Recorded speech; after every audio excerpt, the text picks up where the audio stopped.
pessoal, tudo bem com vocês? Na aula de hoje, nós vamos estudar a Dexus Participações, que é uma holding que controla 4 companhias, né? Então, aqui eu estou no site de RI dela, tá? Dexus.com.br, e ela, como eu disse anteriormente, ela é uma holding que controla 4 empresas, basicamente, tá?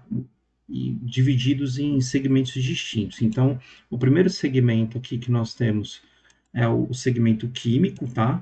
Que é a parte de desenvolvimento de resinas, né? Eles produzem resinas termofixas para a indústria de painéis de madeira, aquele MDF, né? Que as lojas de móveis planejados fazem, né? Eles usam MDF para poder fazer o móvel planejado, tá? Então eles fazem aquela resina que aglomera a madeira para fazer o MDF, tá bom? Então é um negócio bem resiliente aí, tá?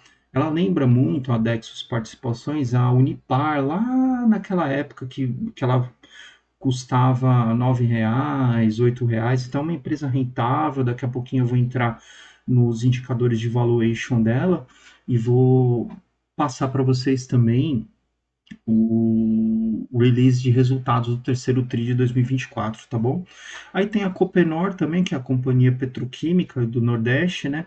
Onde a Dexos ela tem uma participação, ela compartilha o controle junto com a Petrobras, né? E, e também tem a divisão de aços, né? No qual eles têm, debaixo dessa divisão do segmento de aços aí, dois segmentos aí, né? O primeiro deles é a Apollo Tubos e Equipamentos, né? Que é uma sociedade de capital fechado. Eles fazem exploração da indústria de aço, mas são aços voltados para fabricação de tubos, tá? Na construção civil, na infraestrutura e na indústria automobilística. E também tem a Apolos Tubulares, que é a produção de tubos de aços especiais para atender principalmente o segmento de petróleo e gás. Então, essa Aço Tubulares, ela fornece os tubos que são usados nos dutos da Petrobras, né, das companhias offshore, né, que usam aqueles cabos, aqueles tubos subterrâneos, tá? Então é isso. Essa é a estrutura da Dexus. Então ela é uma holding, né, que controla essas empresas aqui, tá bom? Agora eu vou passar para o release, né, para a apresentação de resultados do terceiro trimestre de 2024. E eu queria trazer alguns destaques, né, desse trimestre, né? Então houve uma evolução é, de receita, né, de receita líquida na ordem de 12%, né, 12,6%, então um aumento expressivo. O lucro bruto também, você pode ver que teve um aumento, né, de 10,1%, com uma margem de 18,6%. Então, assim, teve uma pequena queda na margem, mas nada tão significativo.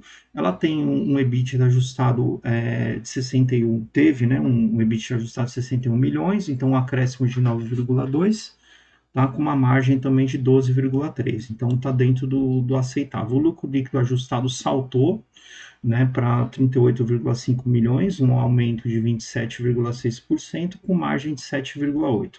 Tem uma posição de caixa sólida, né, de 47 milhões de reais, tá? E ela recentemente,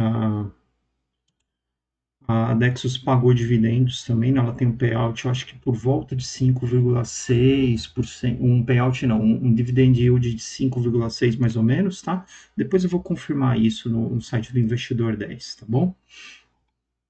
Os destaques financeiros do setor químico, que, de novo, né, é um setor com margens atraentes, né? Então é um setor que ele é bem resiliente. É claro que ele, ao mesmo tempo que ele é resiliente, ele é sensível aos movimentos econômicos, né? Então a forma como a economia está andando impacta diretamente a Dexus, tá? O segmento químico da CPC Química, tá bom? Então, teve um volume, né, um aumento de volume aí de 11,8%, tá vendo? Que é o que demonstra que esse gráfico em barras, né, teve esse aumento. A receita bruta também subiu, né, o volume subiu também, né, de venda também, e aí, por consequência, sobe a receita bruta.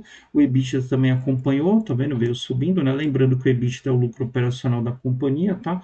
Então, você vê que tá tranquilo, né? Tá subindo, então, volume crescendo, receita bruta crescendo, EBITDA crescendo, então tá tudo bem no setor químico, tá? O setor de aço, né? Apesar de ter um volume, ter um aumento aí de volume, né? Tá vendo?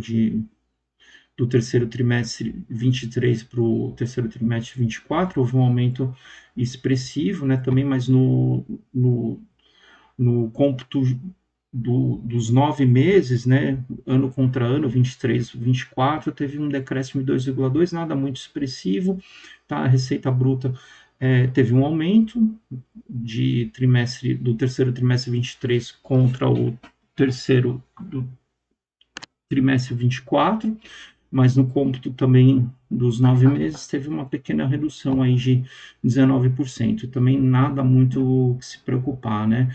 E o volume do segmento apresentou arrefecimento de 2,2% em comparação aos 9 meses de 23, influenciado pela queda das vendas do mercado fotovoltaico. Então, como eu falei, a Apollo ela trabalha com aços especiais, então eles vendem esses aços para as indústrias que fazem aqueles painéis fotovoltaicos, né, daquelas usinas fotoelétricas, né, usina solar, tá?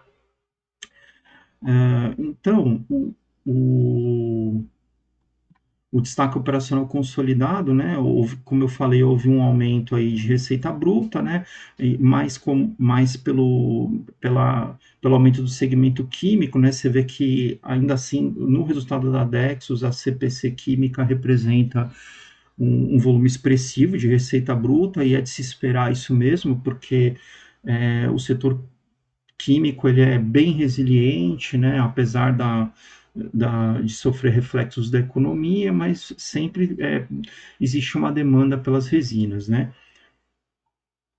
Indo para o próximo slide, aqui você vê os spreads, né, das matérias-primas, né? Então, o que a Dexus usa, né, no setor químico, no segmento químico, basicamente a ureia e o metanol, né? Então, você vê que a ureia teve uma queda, né, no preço, né, na cotação, né, em relação a esse pico forte que teve aqui em 2021, né, entre dezembro de 2021 e março, né, de 2022, teve um aumento, depois ela veio arrefecendo, caiu e agora está dentro de um patamar aí aceitável.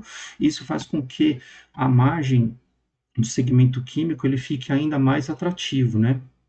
Então, por isso que você viu que o resultado foi bom, mais por conta da queda também da matéria-prima, né? O reperfilamento de dívida, a Dexus ela está bem desalavancada, então ela já chegou a estar em recuperação judicial, mas se recuperou, está com uma posição de caixa excelente, tá? E também com uma alavancagem interessante, né? Lembrando que a alavancagem é a dívida líquida sobre EBITDA, então ela está quase, ele está girando perto de 1, depois eu vou confirmar nos próximos slides, nos indicadores também, tá? No segmento de aço, você vê que também teve uma queda no preço, né, do aço, né, isso basicamente o aço doméstico, né, a bobina laminada e quente, tá? Então também explica um pouquinho aquela melhora, né, no resultado, né, apesar do arrefecimento da demanda para painéis fotovoltaicos, né? Então, indo para o próximo slide, você vê que o lucro bruto, né, nós conseguimos observar aqui que o lucro bruto teve um aumento, né, de fato, do terceiro trimestre, né, do terceiro trimestre 23 em relação ao 24, tá vendo, aumentou, né, e aí o segmento químico, ele é o que mais representa, né, no resultado, né, o lucro bruto também seguiu praticamente em linha, né, também aqui nos 9 meses, né, de 2023 em relação aos 9 meses de 2024, tá? Com relação às despesas operacionais, houve um aumento, né, de despesa, né, do terceiro trimestre 23 em função do terceiro trimestre 24, tá vendo? Teve um aumentozinho, né? Principalmente pela redução de despesas administrativas e gerais, né? Então, apesar de ter esse aumento aqui de despesa, né, houve, em contrapartida, uma redução com despesas gerais e administrativas, tá bom? Indo para o próximo slide, nós podemos ver a evolução do EBITDA, né, que teve uma pequena redução também, mais por conta, apesar do segmento de aço não ser tão representativo, mas houve uma reduçãozinha no EBITDA, mas nada muito expressivo, ainda continua com o EBITDA interessante, tá vendo? De 61 milhões. Tá? O lucro líquido ajustado também teve uma redução, mas também continua apresentando um resultado formidável, né, para o segmento. Então, é uma empresa que tá entregando resultado, está entregando redução de despesa, né? Então, aumentou um pouquinho ali a despesa, mas a despesa administrativa ela está conseguindo equalizar bem.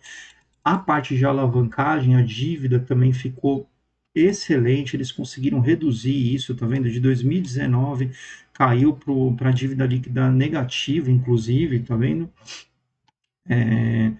Então, assim, além de ter uma posição confortável de caixa, né, ela está desalavancada. Então, é uma empresa que está com um resultado aí, uma dívida líquida caixa negativa, tá? Então ela está desalavancada, então ela não tem muita dívida, tá bom? O que tem de dívida é no longo prazo, que se representa 65,3%, tá? E que representava isso, né? E agora representa 74,1%. Então, ou seja, eles conseguiram alongar essa dívida, tá com uma duration de 4,8 anos, né? E um caixa líquido aumentou 19,2 milhões, como eu falei, então está com caixa positivo, né? Enfim, está, né, entregando resultado, então é uma empresa que vale a pena você dar uma olhadinha nela, tá? Ela está investindo também com capex dentro do que é aceitável, então assim, teve um aumento aí de investimento, mas assim, são investimentos que são necessários para a melhora de parque fabril, tá? E é isso. Então, o resultado do terceiro tri 24 da Dexus veio ok, tá dentro do esperado, tá dando lucro, tá entregando caixa, tá com dívida líquida negativa, tá excelente. Agora, olhando alguns indicadores, né, aqui no site do Investidor 10, tá? Hoje ela está cotada a DEXP3, né, que é a ordinária dela, ela está cotada a 8,22. Você vê que teve uma queda, né, porque tem uma exposição no segmento de aço, então o aumento da taxa de juros também da Selic, né, impactou o setor, porque, de uma certa forma, a Dexus ela está intrinsecamente ligada ao setor de construção civil. Então, as pessoas compram imóveis, né? E espera-se que elas façam mobília desses imóveis, né? Que elas façam a mobília. Aí, como a resina termoplástica ela serve para fazer o MDF, né? Então, assim, se não tem venda de imóveis, teoricamente não tem venda de mobília. Então, esse é o racional por trás aí, por isso que explica essa queda aí na cotação da empresa, tá? Mas que, no meu entendimento, ela continua extremamente descontada, né? Você pode ver que o PL dela está em 4,73, a um PVP de 0,81, ou seja, está sendo negociada abaixo do que ela vale de patrimônio, tá? Abaixo do valor patrimonial, está com dividend yield de 5,95, quase batendo 6, então assim, está dentro dos critérios do Décio Bazin, né, que é um outro investidor que também tinha como uma das metodologias olhar para empresas que têm dividend yield de 6 ou mais, ela está próximo disso, então assim, é uma empresa que está entregando resultado, tá? Você vê que nos últimos 5 anos ela apresentou uma oscilação muito grande ao mesmo small cap, então assim, apesar de toda essa oscilação, ela continua descontada, tá? E eu acho que vale a pena dar uma olhadinha nela, né, para fins de estudo, né, para entender um pouquinho o contexto da empresa, né. Aí, utilizando a fórmula do Benjamin Graham, né? Então a cotação dela está 8,22, tá o lucro por ação 1,74 e o VPA 10,14. E isso tá trazendo para nós um valor intrínseco aí, né? Um upside esperar um valor justo dela, né, 19,92. Então ela está sendo cotada a 8,22. Então tem um upside esperado de 142%, né? Então, assim, é uma empresa que, à luz do método Graham, ela está descontada. Então, existe um upside. Pode ser que ela chegue a uma valorização de 142,39%. Então, ela é elegível a ser uma empresa a ser considerada para carteira utilizando o método de Graham, tá? Indo para os indicadores fundamentalistas, você vê que o PL dela está 4,73, como eu mostrei lá em cima, o PVP está 0,81, está descontada, ela tem um payout de quase 30%, né, o que ela distribui de lucro, tá? A margem líquida está próxima de 2 dígitos, excelente, tá? Margem EBITDA também de 15,08, então é uma empresa que tá entregando um resultado, está com com índices interessantes. Você viu que a dívida líquida dela está negativa, ou seja, ela está desalavancada, então ela entrega aumento de receita, tá vendo nos últimos 5 anos na ordem de 16% de lucro também. Então, é uma empresa que vale ficar no radar, né, para você dar uma olhadinha, estudar um pouco mais, né, dar uma olhada no balanço, nas demonstrações de resultado, principalmente nos calls de resultado que estão lá à disposição no site de GRI da empresa. Tá? Eu queria aproveitar para trazer um disclaimer que tudo isso aqui é apenas um estudo, tá? De caráter pedagógico, isso não é uma recomendação de investimento, tá? Aqui o objetivo é trazer uma análise de indicadores fundamentalistas à luz da academia, tá? Então, o objetivo aqui não é recomendar, é você que tem que tomar as suas decisões, tá bom? Olhar para os indicadores, com os estudos que você tem em finanças, em contabilidade, tá? Ver esses indicadores, se faz algum sentido, tem desconto, no método de Graham, ela tem um valor intrínseco justo muito mais alto do que ela vale hoje, então eu acho que vale a pena dar uma olhadinha aí, eu espero ter colaborado, ter te ajudado, e eu queria pedir para você deixar seu like, se inscrever no canal, e eu desejo a você um excelente estudo.